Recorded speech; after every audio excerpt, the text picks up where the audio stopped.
Subscribe करें हमारे YouTube channel superfast news को और साथ ही प्रेस करें बेल आइकन ताकि आप हमारी लेटेस्ट वीडियो को देख सकें। कोरोना की विश्वव्यापी महामारी के दौरान विश्व में नया समीकरण बन रहा है, जहां एक ओर चीन है तो दूसरी ओर पूरा विश्व। क्या इस महामारी से चीन विश्व से अलग थलग पड़ जाएगा या चीन मजबूत होकर निकलेगा? क्या होगा विश्व का अगला परिदृश्य कोरोना के बाद? आज हम इन सभी बातों पर मुख्य रूप से चर्चा करने के प्रख्यात राजनीतिक विश्लेषक पंकज सहाय जी के साथ एक चर्चा करेंगे और जानेंगे कि क्या होगी विश्व की राजनीतिक परिस्थिति। तो प्रस्तुत है राजनीतिक विश्लेषक पंकज सहाय जी से एक चर्चा।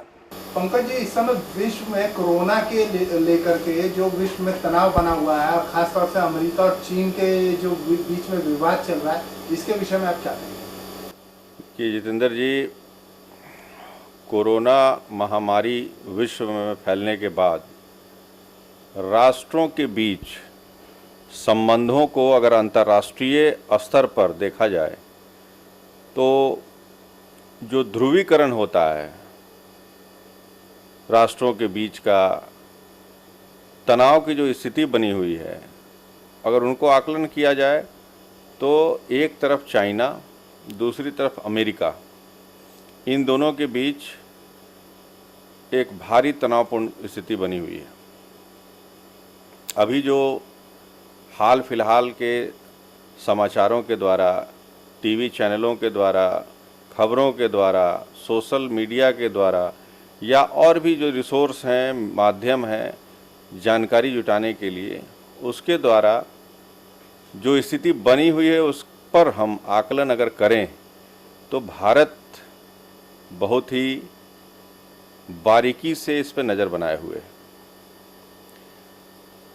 देखिए, विश्व व्यापार जो है आज की डेट में अगर देखिएगा तो पहले 1942 का वार ले लीजिए या उसके बाद का ले लीजिए, वर्ल्ड वार ले लीजिए, फर्स्ट ले लीजिए, सेकंड ले लीजिए, उसकी स्थिति कुछ और थी। अब जो है एक व्यापारिक स्वरूप, एक वैश्वीकरण व्यापार का हो चुका है। जो सबसे ज़्यादा इफेक्ट पड़ता है वो है अर्थव्यवस्था पर। हमारी करेंसी या अमेरिका की करेंसी या किसी अदर कंट्री की करेंसी डिपेंड करती है, उसके विकास दर को प्रदर्शित करती है। अमेरिकी डॉलर सबसे मजबूत होता है और मजबूत बनने के लिए वो हर कवायद करता है। दूसरी तरफ, एक तरफ पूंजीवादी सरकार है, एक तरफ साम्यवादी सरकार है। लोकतंत्र की व्यवस्था में एक पूंजीवादी सरकार, जो पश्चिमी देश में अमेरिका विश्व का सबसे बड़ा मजबूत कंट्री माना जाता है, तो दूसरी तरफ देखिए तो साम्यवादी सरकार में चाइना भी एक मजबूत एशिया में कंट्री के रूप में उभरता है। अब सवाल उठता है कि यह तो वैश्विक बाजारीय अर्थव्यवस्था को पकड़ने के लिए जो इन लोगों के बीच तनातनी चलती है या जिस भी तरह का चीज़ होता है, अगर आज दुनिया कह रही है कि चाइना ने वायरस को उत्पन्न किया, मैं ये नहीं जानता हूँ क्योंकि इसका भी प्रूफ नहीं मिला है, लेकिन बहुत हद तक सारे इंडिकेशन ये बता रहे हैं कि चाइना ने बायोलॉजिकल वॉर की तैयारी के तहत यह काम किया और वह जान का नुकसान ज़्यादा करना चाहता है, बशर्ते माल का नुकसान कम करना चाहता है। क्योंकि अर्थव्यवस्था पर मजबूती से हर विश्व भर में अगर कोई अगर अर्थव्यवस्था पे पकड़ बनानी है, अपनी पहुंच बनानी है, तो सबसे ज़रूरी है कि वहाँ का जो अर्थव्यवस्था का ही कमर तोड़ दो। देखिए, एक तरफ देखिए टेक्नोलॉजी में मास्टर कौन है? टेक्नोलॉजी में मास्टर अमेरिका है। अब प्रोडक्ट बनाने में यानी मैन्युफैक्चरिंग में मास्टर कौन है? वो चाइना है। टेक्नोलॉजी पे जो पैसा, जो रिकवरी, जो उनका पेटेंट वगैरह वगैरह, देख लीजिएगा WHO हो या कोई भी संगठन हो, पैसे के बदौलत अमेरिका ने सब पे कब्जा कर रखा है। चाइना, अपनी आबादी भी उसकी काफ़ी है, उसका अपना एक बाज़ार है, लेकिन उसके साथ साथ उसका प्रोडक्शन कैपेसिटी इतना ज़्यादा था कि विश्व बाज़ार की अवस्था में भी वो अपनी अपने चीज़ों को अदर कंट्री के प्रोडक्ट को वो बनाता है और मार्केट में उतार देता है। अब देखिएगा, कोरियन भी वहाँ प्रोडक्शन करवाते हैं, मैन्युफैक्चरिंग असेंबल करवाते हैं, अमेरिकन भी करवाते हैं। सारी बाज़ार जो है खुली हुई है और लगभग वो सारा बाज़ार पकड़ चुका है। अभी कोरोना फैलने के बाद अमेरिका को लगा कि यह अर्थव्यवस्था को तो तोड़ेगा ही, साथ में हमारी जो डिफेंस प्रोडक्शन है उस पर भी असर करेगा। तो अमेरिका को कहीं ना कहीं एक तरह से किसी भी तरीके से चाइना ने एक चैलेंज दिया है कि हम अब आपके बराबर या आपसे आगे निकल चुके हैं, महाशक्ति अब अपने आप को मत समझिए। चाइना के पक्ष में हमेशा से रसिया खड़ा हो ही जाएगा क्योंकि साम्यवादी सरकारें हैं। लेकिन जो तनाव अभी आप देख रहे हैं, जो तनाव चल रहा है, यह तनाव अभी बढ़ेगा क्योंकि एक तो चुनाव का समय आ रहा है अमेरिका में, दूसरी बात कि जिस तरीके की महामारी से ग्रसित अमेरिका हुआ या यूरोपीय कंट्री हुए, इनकी अर्थव्यवस्था चौपट हुई, उसके बनिस्पत चाइना बहुत अच्छे स्थिति में है।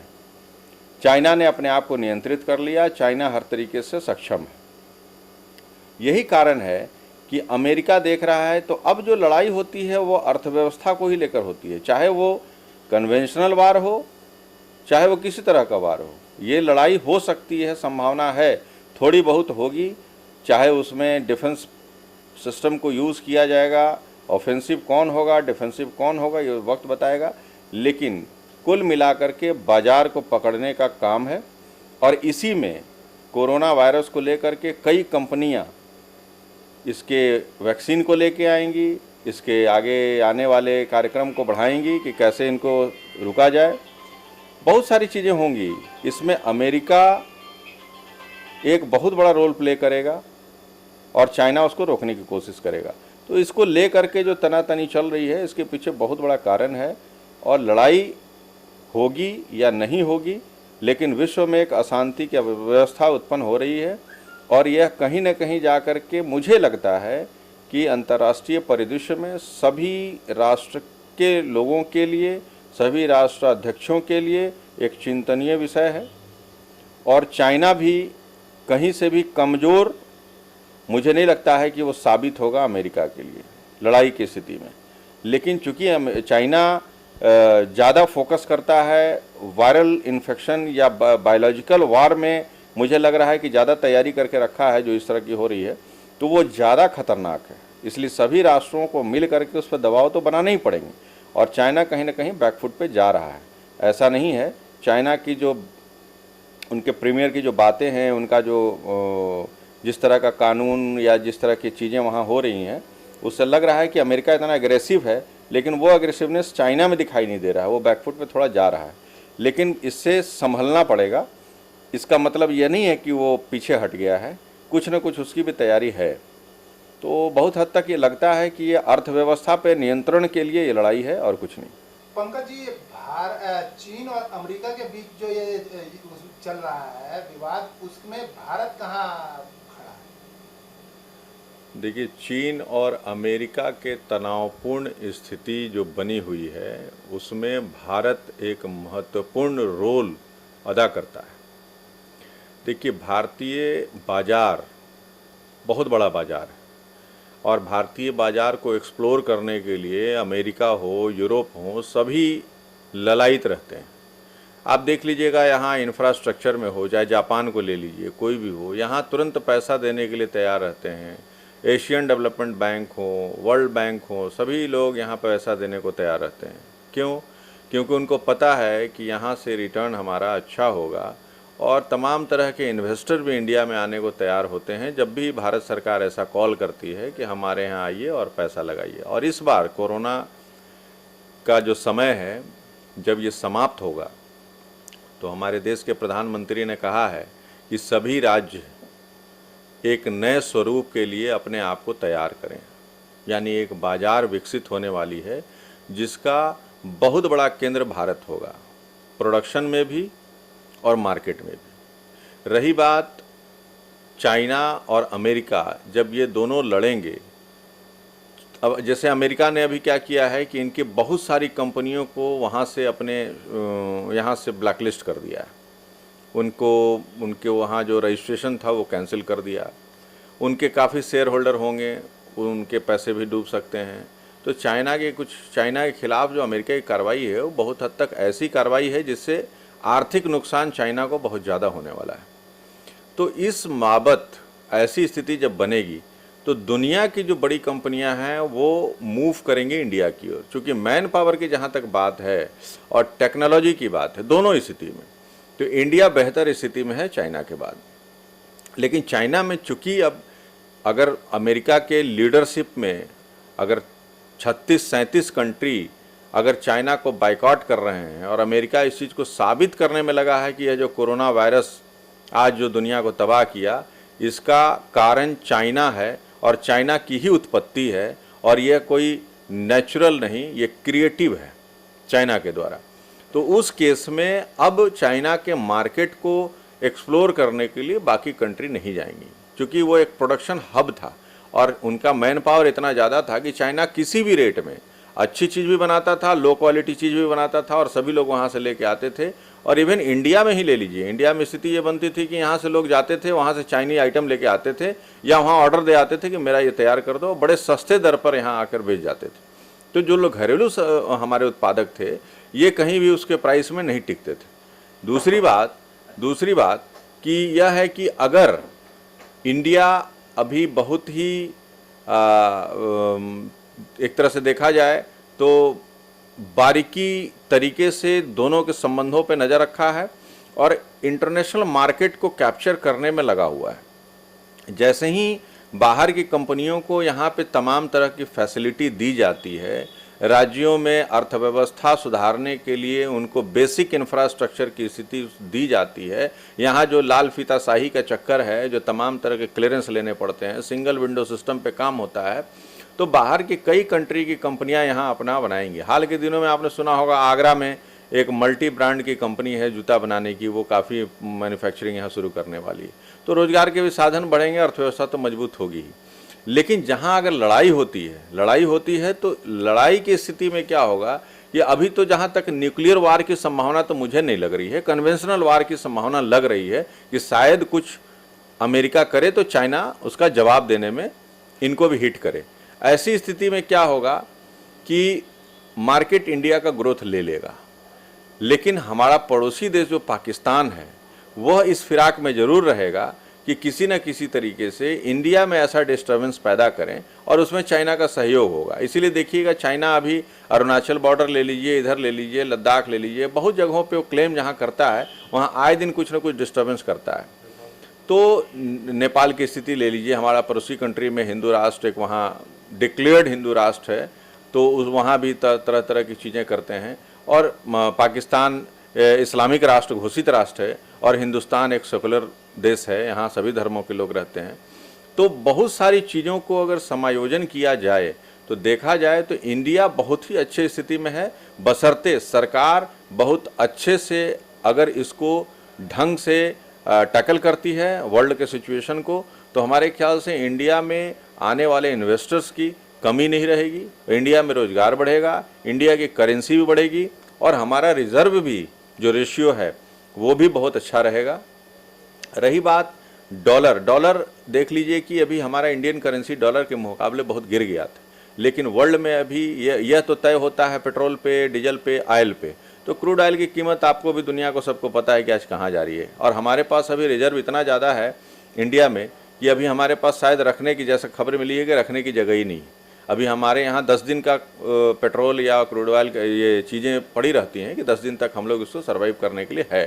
तो 10 दिन के बाद इनको जो पड़ा हुआ है वो भी कई कंट्री से, अब जैसे अभी बीच में एक समझौता के तहत वेनेजुएला से पेट्रोल वगैरह लेने की बात हुई थी, डीजल लेने की बात हुई थी, तो अमेरिका के दबाव कह लीजिए या अंतर्राष्ट्रीय राजनीति में किसी तरह का खेल था जिसके चलते हम वहाँ साइन किए और ईरान के पैक्ट को कैंसिल किए थे, जिसमें कि हमको वहाँ से कम रेट पे, हालांकि उसी रेट पे अमेरिका भी दे रहा था, लेकिन हमको बहुत सारी फैसिलिटी वहाँ से मिलती थी, उसको हमने कैंसिल किया। सवाल उठता यह है कि कभी कभी क्या होता है कि राष्ट्रों की गतिविधियों को देख करके निर्णय लेना पड़ता है कि हम कहाँ स्टैंड करते हैं। तो रही बात आपका सवाल कि इंडिया कहाँ स्टैंड कर रहा है, तो इंडिया जो स्टैंड कर रहा है वो बहुत बेहतर स्थिति में स्टैंड कर रहा है, बशर्ते अभी फूक के कदम रखने की ज़रूरत है। अगले 6 महीने के अंदर चाइना और अमेरिका की स्थिति, मेरा जो आकलन है, बहुत ही खराब होने वाली है और इसको खराब जब होगी तो निर्णय बहुत भारी पड़ जाएगा। कई कंट्री इसमें इन्वॉल्व होंगे, उसमें भारत का निर्णय किधर होगा, किसको पक्ष में जाएगा, कैसे स्टैंड लेगा, यह तो सरकार अपना काम कर ही रही होगी। मैं तो बहुत सतही स्तर पे आम लोगों के लिए एक बात कर रहा हूँ जिससे समझ में आए। तो अपॉर्चुनिटी बहुत आने वाली है डेफिनेटली, और उसको हम अच्छे से टैकल करेंगे तो हम समझते हैं कि जितनी घाटा अभी महसूस हो रहा है, जो परेशानी अभी महसूस हो रहा है, आने वाले 1 साल या 2 साल में 2021 का एंड आते आते तक इंडिया का ग्रोथ कम से कम जितना आज है इसका तो कवर हो ही जाएगा, इसके 10 गुना ज़्यादा बढ़ने की संभावना है, 10 टाइम्स, अगर ढंग से इसको टैकल किया जाए तो। बाहर का बाजार बहुत बड़ा बाजार है, उसको हम लोग यहाँ पे एक प्रोडक्शन हब तो बना ही सकते हैं, साथ में अपना एक इन्वेस्टमेंट जो बाहर से आनी है उसको भी हम लोग यहाँ पे आराम से ले करके और उनको एक बहुत ही अच्छा माहौल दे सकते हैं बाहर की कंपनियों को, और कह लीजिए कि उनके बिजनेस के लिए इंडिया एक स्वर्ग जैसा माहौल बनेगा। 2021 के बाद स्थिति बनेगी तो हम उम्मीद करते हैं कि वैसे तो लड़ाई किसी के लिए अच्छी नहीं होती, यह कहीं न कहीं जा कर के रुक जाने में ही भलाई है, लेकिन जिस तरह से चाइना का एग्रेसिवन है और जैसा चाइना अग्रेसिव है और जिस तरीके के चाइना काम कर रहा है कि अर्थव्यवस्था को कंट्रोल करने के लिए हम बायोलॉजिकल वायरल एक वार के थ्रू जाएं, जिसमें कि डेथ रेशियो जो डेवलप कंट्री हैं उनके ज़्यादा बढ़ जाए और हम वहाँ पे इस तरह का पैर फैला सकें जिससे कि इनको अर्थव्यवस्था पे काफ़ी नुकसान हो, तो यह एक अच्छा कदम नहीं है और चाइना इस मामले में कहीं न कहीं बैकफुट पे जरूर जाएगा। तो कोरोना काल के बाद में क्या भारत के राजनीतिक और सामाजिक रूप से जो बन रहा है दायित्व बढ़ रहे हैं या विश्वास बढ़ रहा है, जैसा कि अभी WHO में भी भारत को प्रतिनिधि अध्यक्ष डॉक्टर हर्षवर्धन, तो उसके बारे में क्या है? देखिए, एक अच्छा क्वेश्चन आपने पूछा कि WHO में भारत का जो प्रतिनिधित्व डॉक्टर हर्षवर्धन को जो लिया गया, एक अच्छा मौका मिल रहा है। मैंने अभी पीछे कहा ना कि अंतर्राष्ट्रीय संबंधों पर भारत बहुत तेज़ी से उभरेगा, और मैंने पहले भी एक इंटरव्यू में कहा था कि आने वाले समय में भारत विश्वगुरु होगा। तो विश्वगुरु का मतलब ये होता है हर पहलू से देख लीजिए आप देखिए कि टेक्नोलॉजी ले लीजिए, आप स्पिरिचुअल ले लीजिए, आप मार्केट ले लीजिए, किसी भी जगह भारत बहुत तेज़ी से बढ़ेगा। और रही बात हमारी इकोनॉमी, जो हमारा रुपया कमज़ोर होता है टाइम टू टाइम, यह रुपया कमज़ोर होना अगर बंद हो तभी बंद हो सकता है जब हम अंतर्राष्ट्रीय मार्केट को संभालने में एक महत्वपूर्ण रोल प्ले करें। तो उस केस में भारत के पास एक अच्छा अपॉर्चुनिटी है, और अंतर्राष्ट्रीय मानकों के तहत जितने भी अंतर्राष्ट्रीय संगठन हैं, या सुरक्षा परिषद ले लीजिए या किसी तरह की संधि में भी आप देख लीजिए कि हमारे यहाँ अगर पाकिस्तान से ही ले लीजिए या किसी पड़ोसी मुल्क से ले लीजिए, हमारे यहाँ न्यूक्लियर प्रोग्राम के लिए जब हम बाहर जाते हैं या फॉरेन के किसी डेलीगेशन के साथ बैठक होती है, जेनेवा कन्वेंशन है, तमाम तरह की चीज़ें हैं, तो उसके लिए जो रिसोर्सेज जिन देने होते हैं, मटेरियल देने होते हैं, तो अपने अपने कंट्री के कंडीशन रखे जाते हैं। पाकिस्तान ने अपने यहाँ जिस तरीके से रखा है उसमें यह कह रखा है कि हमें अगर कन्वेंशनल वार में भी कोई हम पे अटैक करता है तो हम न्यूक्लियर वार करने को फ्री हैं। और इंडिया क्या कहता है कि जब तक हम पे बायोलॉजिकल अटैक नहीं होगा, जब तक हम पे न्यूक्लियर अटैक की संभावना नहीं होगी, जब तक हम पे केमिकल अटैक नहीं होगा, तब तक हम न्यूक्लियर अटैक को प्राथमिकता नहीं देंगे। यानी कि हम कन्वेंशनल वार अगर कहीं होता है तो उस केस में हम लोग न्यूक्लियर इस्तेमाल नहीं करेंगे। वो क्यों था? क्योंकि भारत हमेशा से न्यूक्लियर जो एक्सप्लोरेशन है उसका इस्तेमाल विकास के लिए करना चाहता है, विनाश के लिए नहीं करना चाहता है। तो हमारे अगल बगल पड़ोसी देश जो हैं, चाइना है, पाकिस्तान है, इन लोगों की मानसिकता ही अलग है।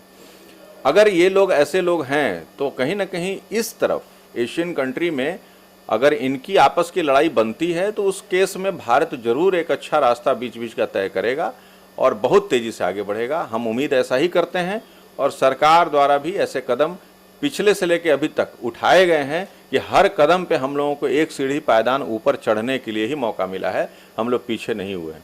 इसलिए एक अच्छी अर्थव्यवस्था के साथ भारत एक अच्छा बाजार के रूप में उभरेगा, और हिंदुस्तान में बेरोजगारी और आर्थिक जो स्थिति दयनीय रहती है ये सब दूर होगा। तो इसीलिए कोरोना काल तक सभी को सब्र से इंतज़ार करना पड़ेगा, और यह भी समय निकल ही जाएगा। उसके बाद एक अच्छी स्थिति, बेहतर स्थिति निकल कर आई।